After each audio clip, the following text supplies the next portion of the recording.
to get Canva Pro for free. Hi everyone, I'm here to assist you today. Without any delay, let's jump right in.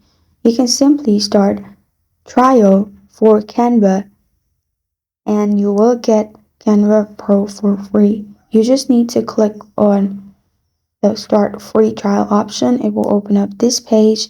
Here, select Canva Pro and you'll find 1 month trial. You can add your payment methods like credit card, debit card, or any kind of card that is accepted. After you've added your card, you will start a trial and you'll find 1 month trial. And after 1 month, if you don't want it, you can simply cancel and it won't reduce your credits as well. And as you can see, it's written in here, it's 1 month trial, which is 30-day trials. You can simply try it for $0 and only if you purchase it after 1 month, your money will be reduced.